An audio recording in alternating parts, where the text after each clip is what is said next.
voici donc seul sur la terre, n'ayant plus de frères, de prochains, d'amis, de société que moi-même. Le plus sociable et le plus aimant des humains en a été proscrit par un accord unanime. Ils ont cherché, dans les raffinements de leur haine, quel tourment pouvait être le plus cruel à mon âme sensible, et ils ont brisé violemment tous les liens qui m'attachaient à eux. J'aurais aimé les hommes en dépit d'eux-mêmes. Ils n'ont pu qu'en cessant de l'être, se dérober à mon affection. Les voilà donc étrangers, inconnus, nuls enfin pour moi, puisqu'ils l'ont voulu. Mais moi, détaché d'eux et de tout, que suis-je moi-même? Fils d'un horloger de Genève, Jean-Jacques Rousseau se rend célèbre à partir de 1750 par des ouvrages où il remet en question la société de son temps. Prônant le retour à la nature et l'égalité sociale, il fréquente néanmoins les salons littéraires et accepte l'hospitalité des milieux aristocratiques. Cette situation ambiguë va exposer Rousseau à des blessures d'amour-propre.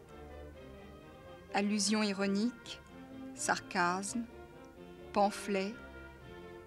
La société du XVIIIe siècle a de l'esprit. Elle le sait et n'hésite pas à s'en servir. Elle n'épargne guère Rousseau quand il fait son discours sur l'inégalité et dîne chez les grands seigneurs.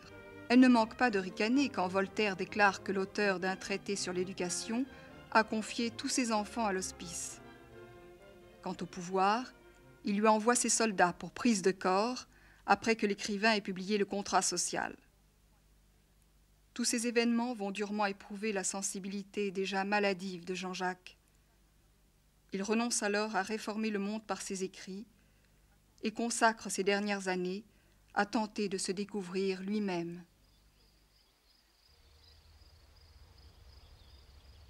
Ayant donc formé le projet de décrire l'état habituel de mon âme dans la plus étrange position où se puisse jamais trouver un mortel, je n'ai vu nulle manière plus simple et plus sûre d'exécuter cette entreprise que de tenir un registre fidèle de mes promenades solitaires et des rêveries qui les remplissent quand je laisse ma tête entièrement libre et mes idées suivre leur pente sans résistance et sans gêne.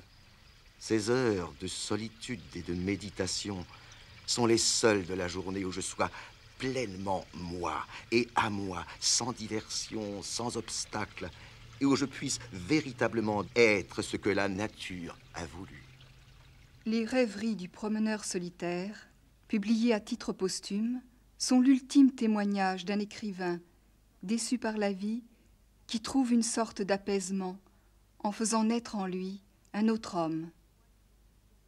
Un être qui vit loin des corruptions de la société civilisée, se contente des trésors que la nature lui offre et ne dépend que de lui-même. Un frère du bon sauvage, ce personnage mythique qui n'a cessé de hanter l'imagination de Rousseau.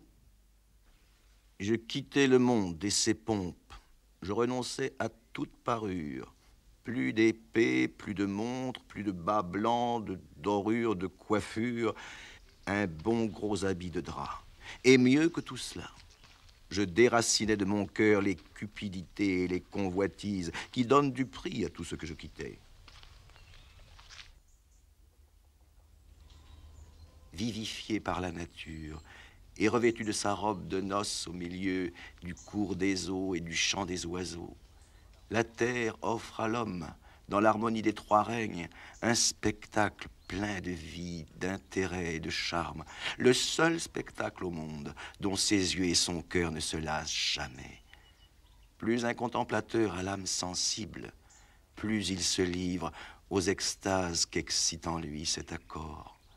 Une rêverie douce et profonde s'empare alors de ses sens, et il se perd avec une délicieuse ivresse dans l'immensité de ce beau système avec lequel il se sent identifié.